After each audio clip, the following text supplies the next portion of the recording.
Welcome again to Cosmic Consciousness. This is your host, Joe Mashuda, and I want to take up where I left off in the introduction.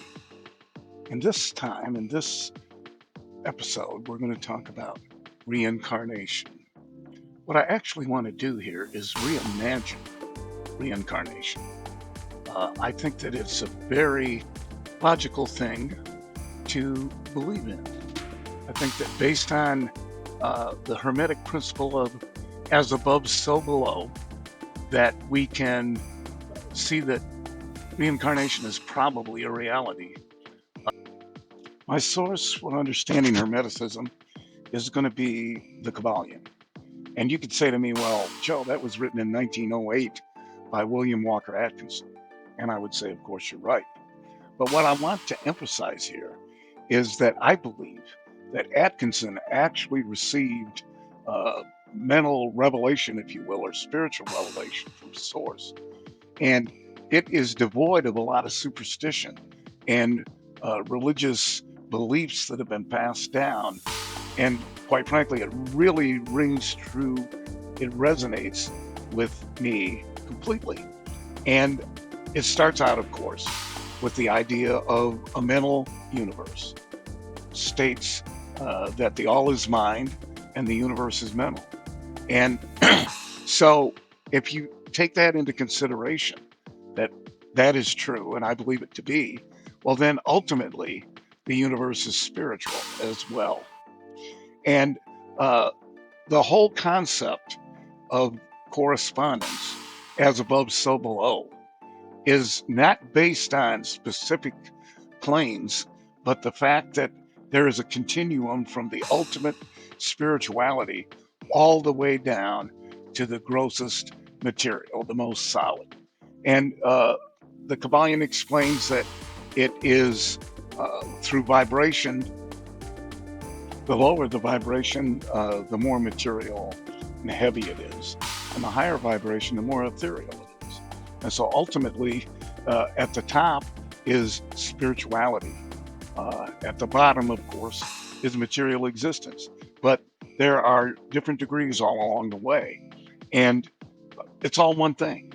Because if the mind is the creative source, and by mind I mean consciousness. So if we look at consciousness as being God or the creative source, then it is understandable that as things are at the top, at the most spiritual, they are the same at the base, at the most material. And so when we look at the law of correspondence, as above, so below, and as below, so above, I, as a human being here in material existence, I can't decide what the above thinks or does.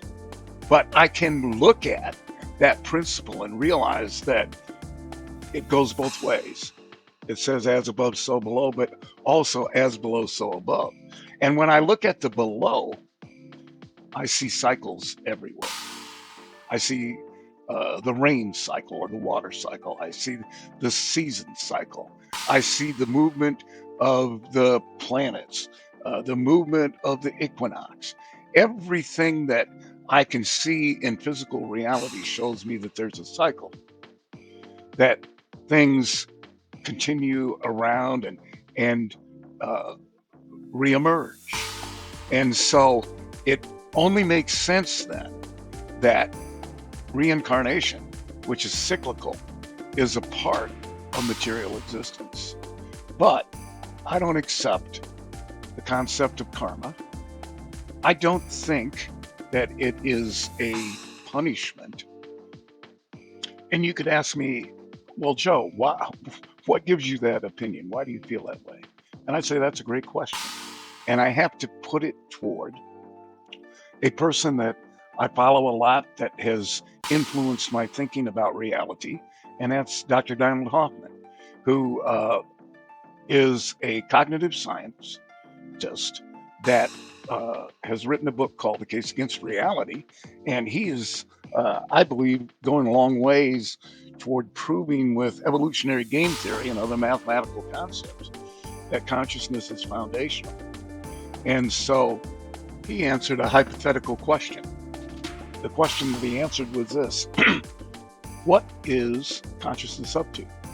And his answer really influenced me a lot in my thoughts about reincarnation.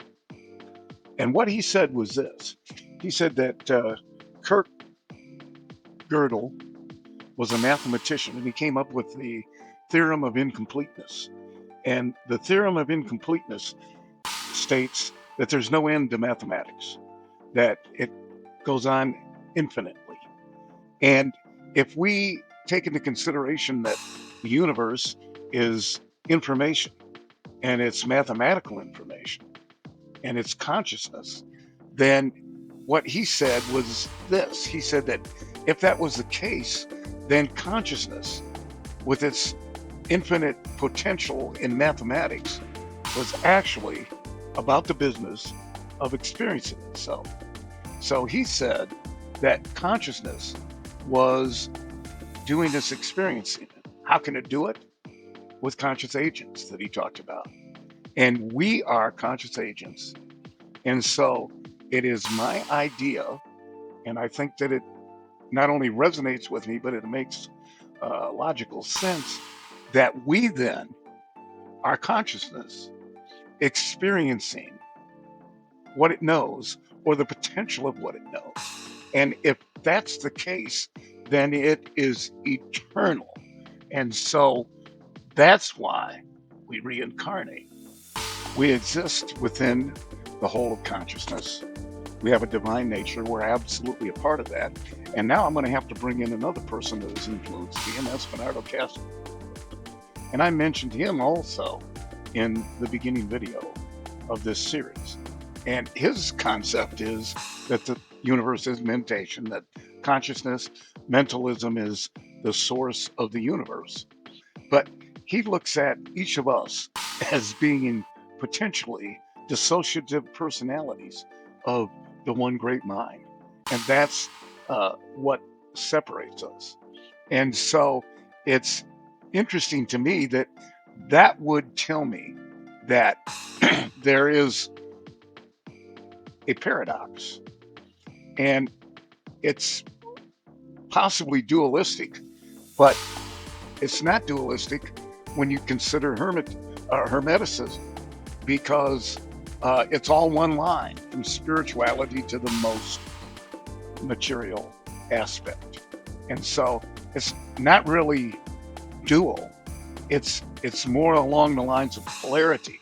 So two things: the paradox can be true, and that is that yes, I am in the divine consciousness all the time. And yes, I am also a dissociative personality within that consciousness. And for the reason of consciousness experiencing infinite potentialities. Now, this is a very involved concept. And so I can see that this video would go way too long if I was to explore everything. So it can't all be covered in this one session. But what I want to make sure that I get across is the concept that we can tell an awful lot about the nature of reality, the nature of divine consciousness, if you want to call it that, the nature of the creative source, by going back to the Hermetic axiom of as above, so below. And so what I want to do now is to take a look at the moral or ethical aspect of reincarnation in the life that we live here. And so I would say, if I look at as below, so above, I can come to some conclusions. And one conclusion that I can come to that I think is safe to make is that love is preferred over hate by most people. There may be a few people that prefer hate, but for the most part, people prefer love over hate. They prefer good over evil. They prefer joy over sorrow. They prefer goodness.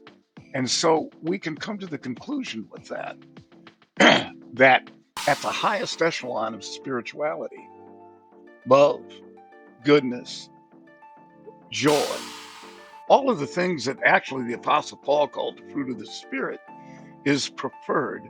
And so it would be the nature of divine creation itself.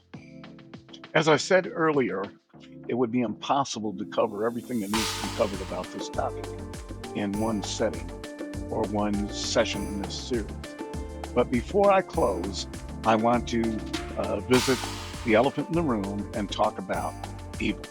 So if I'm reincarnated and I have a great life, that's wonderful. But what about all of the people that have existed and lived and had really terrible lives, have had tragedy, have been victims of all kinds of things? And what about people that have lived in past times when there was so much strife or so much disease, like the plagues or the wars or all of the Dark Age history? What about those people? How does that fit into the reincarnation cycle? And that's a great question to answer. Using the Hermetic principle of as below, so above, we see in everything that we witness polarity. There is heat and cold, light and darkness. The atomic nature or electromagnetism has at its very essence polarity. And so polarity is in the quantum field, and obviously I think that it's in creative consciousness as well. And so the concept of polarity is going to be important in the explanation of evil. So in order to experience peace, one also has to understand strife. In order to experience joy, one has to experience sorrow. In order to experience and appreciate love, one has to experience hate. In order for one to appreciate good, then it's necessary to experience evil as well. So that's where the concept of good and evil comes into play. And I have reasoned that it has to be a case of being egalitarian in nature. In other words, for all of the evil and trauma that I have faced in lifetimes, I have had an equal balance of great things and good experiences that happen. And guess what? I think that it isn't that I have to pop from one lifetime to another. And I'm not even sure that time is in the equation with what I'm speaking of. But we think in terms of time, lifetimes. And so if I move from one life to another life, then that is time for sure. And I can say that there is an egalitarian, in my view, amount of time that is equaled out over eternal. And if I'm an eternal being and I am eternally divine and I am eternally a dissociative personality in consciousness, then all of the experiences that I have over life don't really affect the totality of what is probably the now in which all of these realities exist. And so I realize that's not a comfort to somebody who's going through trauma. And I certainly don't want to be a person that is victim blaming and saying that, well, as a conscious agent, when I came into this particular lifetime, I chose to experience trauma or evil or any of that. That's of no consolation whatsoever to the individual in that trauma, unless we can understand the ultimate big picture. And that is that we are eternal, that we are divine, and that we are a part of the ongoing creativity and experience of the creative source of the consciousness of the universe. And if we keep that in mind, at least then there is some consolation in what it means for us as conscious agents to be the experiential part of consciousness. I'm going to leave it at this for right now because I want to pick this up in the next session. But again, thanks for joining me in Cosmic Consciousness. And this is Joe Mashuda, your host. And I look forward to seeing you in the next one when we're going to take up more about this subject of reincarnation.